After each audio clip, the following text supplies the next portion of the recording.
Достар, видео басталмас бұрын арнаға жазылып, лайк басып, пікір қалдыруларыңызды сұраймын.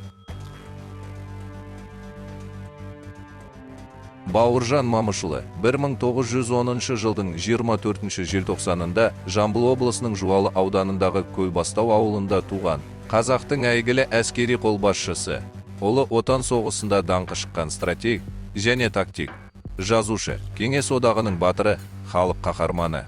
Батыс майданындағы 16-шы армияның 316-шы атқыштар дивизиясындағы 1941 жылдың қарашасынан бастап 8-ші гвардиялық атқыштар дивизиясы 73-ші атқыштар полкінің 1941 жылдың қарашасынан 19-ші гвардия полкі және батальон командирі. Ұлы отан соғысына генерал-майор Иван Панфилов басқарған әйгілі дивизиясының құрамында 1941 жылдың қыркүйек айынан бастап қатысты. Батальон командирі ретінде аға лейтенант Бауыржан Момышұлы Мәскеу үшін шайқаста 207 рет ұрысқа қатысты. 1941 жылдың 16-18 қараша күндері Вермахтың Мәскеу бағытында екінші мәрте жасаған жорығы кезінде аға лейтенант Момышұлы басқарған батальон дивизиядан қашықта. Матранина деревнясының жанында Волоколамск тас жолында асқан ерлікпен ұрыс жүргізді. Білікті комбаттың басшылығы арқасында 3 күн бойы фашистер шабуылын тойтарып, батальон үлкен шығынсыз ұрысқа қабілетті жағдайда қоршаудан шығады. Бауыржан Момышұлы әскери педагогика мен әскери психологияны байытушы баға жетпес мұра қалдырған дара тұлға. Оның атақ, даңқы, батырлығы Александр Бектің Волоколамск тас жолы атты кітабында суреттелді. Кітап неміс, чех, еврей, ағылшын, француз, тағы да басқа шет тілдеріне аударылды. Соғыстан кейін Бауыржан Момышұлы Совет армиясы бас штабының жоғары әскери академиясын бітіреді. Әскери, педагогикалық жұмыспен айналасып, Совет армиясы әскери академиясында сабақ береді. Мәскеу түбіндегі шайқас Бауыржан Момышұлының өміріндегі ерекше кезең болды. Жас сардар 1073-ші атқыштар полкінің батальон командирі, аға лейтенант Бауыржан Момышұлы сарбаздармен қақаған қыста Мәскеу түбінің омбы қарына Малтыға жүріп, 5 рет қоршауды жарып шығып, жалпы саны 27 рет қол бастап ұрысқа кіріп, соғыс тарихында болмаған тактикалық маневрлер жасап, әскери өнерге жаңалық енгізген. Командир Момышұлы жетік стратег, асқан тактик, психолог еді. 1941 жылдың 16-18 қараша күндері аралығында Вермахтың Мәскеуге екінші дүркін шабуылы кезінде Момышұлы басқарған батальон өз дивизиясынан қашықта Матронино селосының маңында Волоколам тас жолында аса ерлікпен соғысты. Комбаттың дарынды басшылығының арқасында неміс әскері бұл маңда 3 күнге іркіліп қалды. Бұл ерлігінен соң жас комбат өз сарбаздарын қоршаудан соғысқа қабілетті жағдайда алып шықты.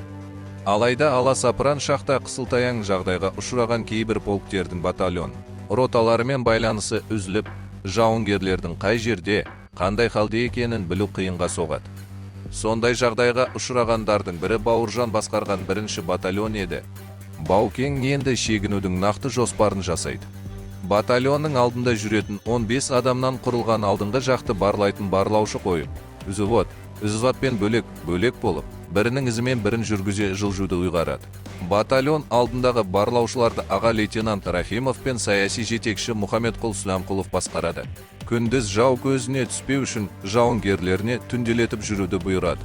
Күндіз қалың тоғайда тыныстап, түнде барлаушылар арқылы белгіленген бағытпен сақтана жүріп отырған жауынгерлер табандылық пен төзімділік көрсетіп, қалың қарағайлы тоғай ішінің қалың қарын омбылай жүре отырып, 2 күннен кейін Новленск пен Ивановск деревняларының аралығынан шығады. Барлаушылардың айтуынша, осы Ивановск деревнасында панфиловшылардың 1075 полкінің 1-ші батальоны тұрады екен. Әдіскөй, тәжірибелі командир дивизия Иван Панфилов бұл полкты уақытша әдейі резервте ұстап тұр екен. Момышұлы басқарған батальон түгелдей жау қолынан қаза тауып, жойылып кетті деген лақапты естіген, олар түгелдей аман оралған жауынгерлерді зор қуанышпен қарсы алды. Бауыржан бастаған батальон жауынгерлерін көргенде, Панфилов қуанғаннан көзіне жас алады. Иван Васильевич көптен көрмеген бауырын кездестіргендей Бауыржанды қаусырап құшақтай алып, бетінен сүйіп, жарайсың, сұңқарым, деп арқасынан қағады. 19 гвардиялық атқыштар полкінің командирі ретінде 1941 жылдың 26-30 қараша күндері гвардия капитан Момышұлы Мәскеу облысының Соколово деревнясының маңында неміс әскерінің шабуылын 4 тәулік бойы қайтарып, сәтті ұрыс жүргізді. 1941 жылдың 5 желтоқсанында омыртқаға оқ тиіп, жарақат алды. Әзілхан Нұршайықовтың «Ақиқат пен аңыз» кітабында Бауыржан өзін Санбатқа жеткізгенде дәрігерлер дереу госпитальға апару керек деп шешкендігін, бірақ ол тапаншамен дәрігерді қорқытып, оқты сол жерде шығаруды бұйырғанын айтады. Оқты алып, жараны таңғаннан кейін капитан Бауыржан Момышұлы ұрыс алаңына қайта оралады.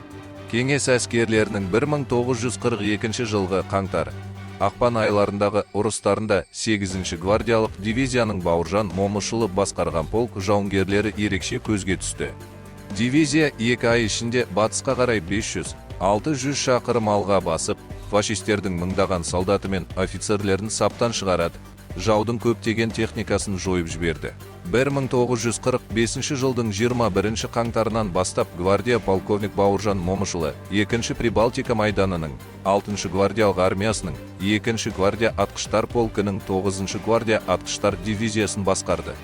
1945 жылдың ақпан, наурыз айларында Бауыржан Момышұлы басқарған дивизия Прикуле станциясының солтүстік-батыс жағында орналасқан неміс әскерінің 3 бекінісін бұзып өтеді. Дивизия шабуылының нәтижесінде 15 елді мекен босатылды, ал жау әскеріне үлкен зиян тиген болатын.